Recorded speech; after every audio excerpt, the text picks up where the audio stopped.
Hi everyone, welcome to our first e-learning lesson.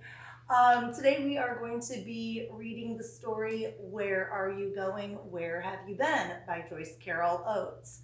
But before we get started reading it, I did want to tell you guys how much I miss you. I miss seeing your smiling faces every day. I miss your energy.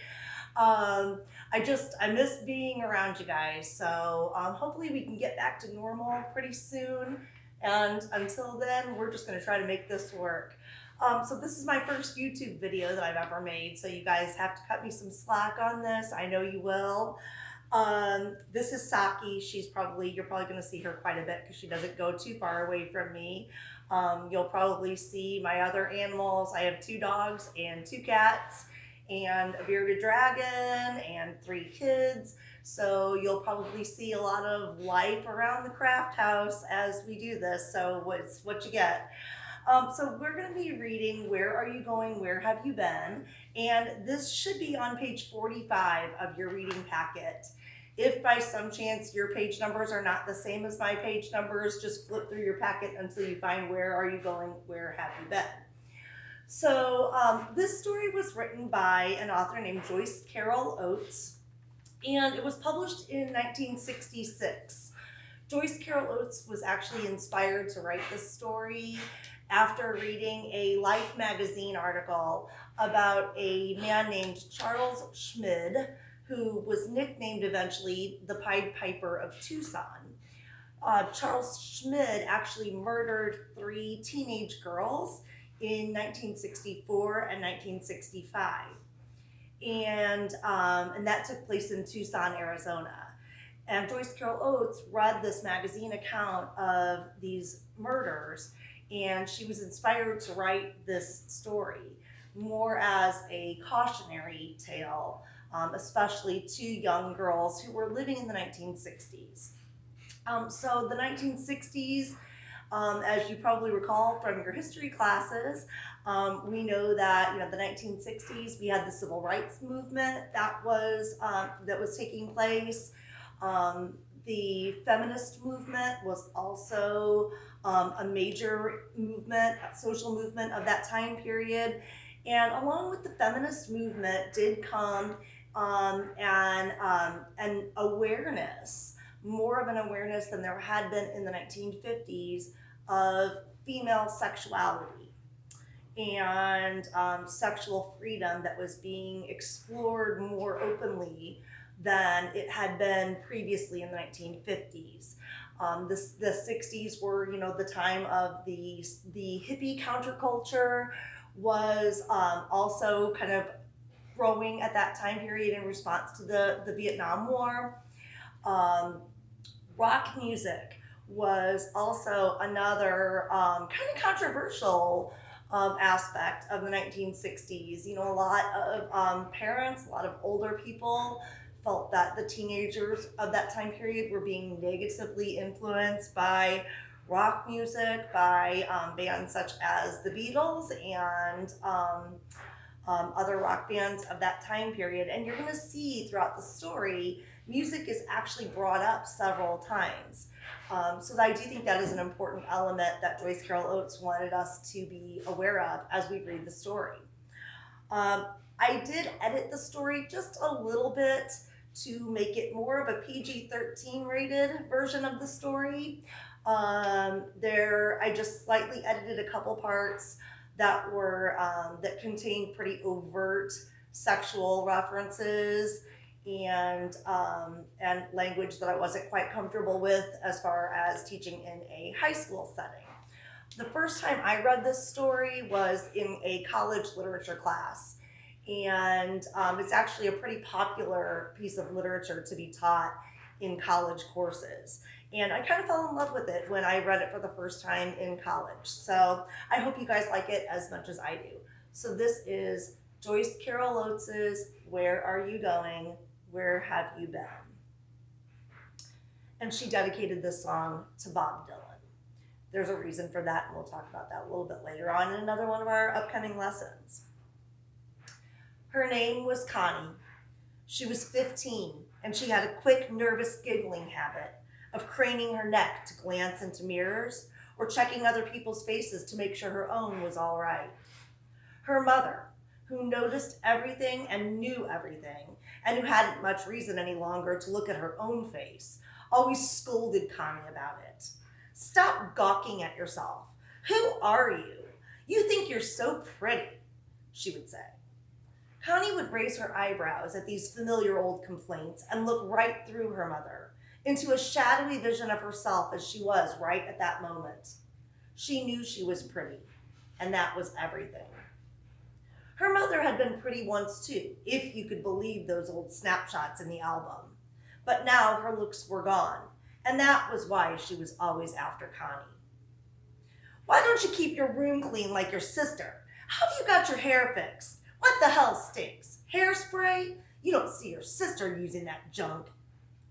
Her sister June was 24 and still lived at home. She was a secretary in the high school Connie attended. And if that wasn't bad enough, with her in the same building, she was so plain and chunky and steady that Connie had to hear her praised all the time by her mother and her mother's sisters. June did this, June did that. June saved money and helped clean the house and cooked, and Connie couldn't do a thing. Her mind was all filled with trashy daydreams. Their father was away at work most of the time, and when he came home, he wanted supper. And he read the newspaper at supper, and after supper, he went to bed. He didn't bother talking much to them, but around his bent head, Connie's mother kept picking at her until Connie wished her mother was dead, and she herself was dead, and it was all over. She makes me want to throw up sometimes, she complained to her friends. She had a high, breathless, amused voice that made everything she said sound a little forced, whether it was sincere or not. There was one good thing. June went places with girlfriends of hers, girls who were just as plain and steady as she. And so when Connie wanted to do that, her mother had no objections. The father of Connie's best girlfriend drove the girls the 3 miles to town and left them at a shopping plaza so they could walk through the stores or go to a movie. And when he came to pick them up again at 11, he never bothered to ask what they had done. They must have been familiar sights, walking around the shopping plaza in their shorts and flat ballerina slippers that always scuffed the sidewalk, with charm bracelets jingling on their thin wrists. They would lean together to whisper and laugh secretly if someone passed who amused or interested them. Connie had long, dark blonde hair that drew anyone's eye to it, and she wore part of it pulled up on her head and puffed out, and the rest of it she let fall down her back. She wore a pullover jersey blouse that looked one way when she was at home and another way when she was away from home. Everything about her had 2 sides to it, one for home and one for anywhere that was not home. Her walk, which could be childlike and bobbing, or languid enough to make anyone think she was hearing music in her head.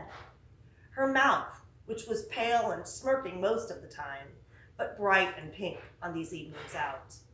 Her laugh, which was cynical and drawling at home. Ha ha, very funny, but high-pitched and nervous anywhere else, like the jingling of the charms on her bracelet. Sometimes they did go shopping or to a movie, but sometimes they went across the highway, ducking fast across the busy road to a drive-in restaurant where older kids hung out. The restaurant was shaped like a big bottle, though squatter than a real bottle, and on its cap was a revolving figure of a grinning boy holding a hamburger aloft. One night in midsummer, they ran across, breathless with daring, and right away, someone leaned out a car window and invited them over. But it was just a boy from high school they didn't like. It made them feel good to be able to ignore him. They went up through a maze of parked and cruising cars to the bright, lit, fly-infested restaurant, their faces pleased and expectant as if they were entering a sacred building that loomed up out of the night to give them what haven and blessing they yearned for. They sat at the counter and crossed their legs at the ankles, their thin shoulders rigid with excitement, and listened to the music that made everything so good. the music was always in the background, like music at a church service. It was something to depend on. A boy named Eddie came in to talk with them. He sat backwards on his stool, turning himself jerkily around in semicircles, and then stopping and turning back again. And after a while, he asked Connie if she would like something to eat. She said she would, and so she tapped her friend's arm on her way out. Her friend pulled her face up into a brave, droll look, and Connie said she would meet her at 11 across the way. I just hate to leave her like that, Connie said earnestly, but the boy said that she wouldn't be alone for long. So they went out to his car, and on the way, Connie couldn't help but let her eyes wander over the windshields and faces all around her, her face gleaming with a joy that had nothing to do with Eddie, or even this place. It might have been the music. She drew her shoulders up and sucked in her breath with the pure pleasure of being alive. And just at that moment, she happened to glance at a face just a few feet from hers. It was a boy with shaggy black hair, in a convertible jalopy painted gold. He stared at her, and then his lips widened into a grin. Connie slit her eyes at him and turned away, but she couldn't help glancing back. And there he was, still watching her. He wagged a finger and laughed and said, "Gonna get you, baby." And Connie turned away again without Eddie noticing anything. She spent 3 hours with Eddie.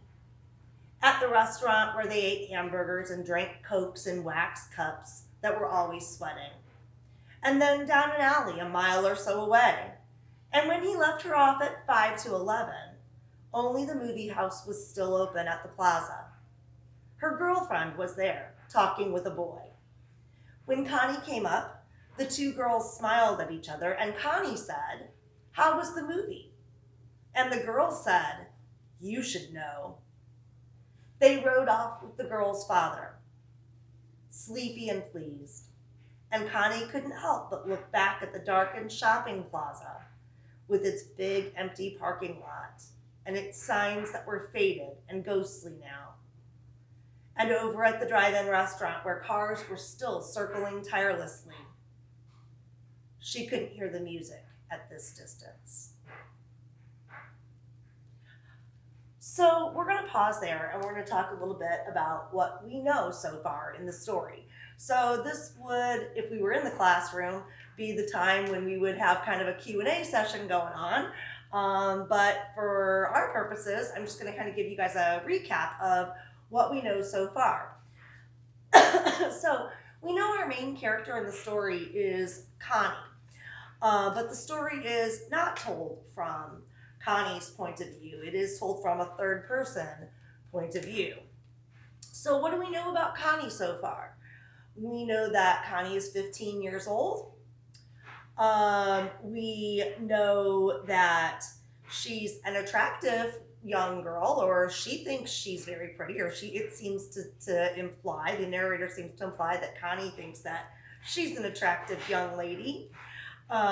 We know that Connie has an older sister named June, who is 24 and is a secretary at the high school that Connie attends.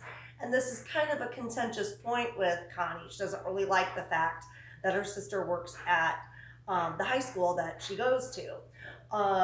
She also is compared a lot to her sister. Her mother and her aunts seem to talk about Connie's sister, June, in a much more high light than they do with Connie. They seem to speak very highly of June and don't really give Connie the same level of appreciation or respect that they do for Connie's sister. So at the point we're in the story, Connie has gone out with a female friend of hers, and they were dropped off at a shopping plaza under the premise of going to see a movie.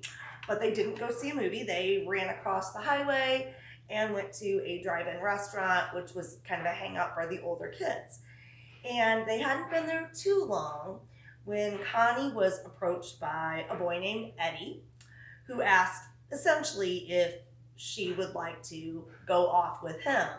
And so Connie does that. Connie leaves her friend alone at the drive-in restaurant, and Connie goes off and spends 3 hours with Eddie. And we know that they do get something to eat, and then they spend some time in his car in an alley. So I think that we can kind of use our intuition to determine what they were probably doing during that time period. And then eventually Connie's dropped back off to meet back up with her girlfriend, and they're picked up by the girlfriend's father. And it seems like this is kind of just a normal routine of theirs. So one kind of important interaction, though, that takes place at the drive-in is that when Connie is on her way out of the restaurant with Eddie, Connie makes eye contact and has an exchange with another boy. So I'm going to take a look back at that part of the story where that exactly happens. So this is at the bottom of page 48.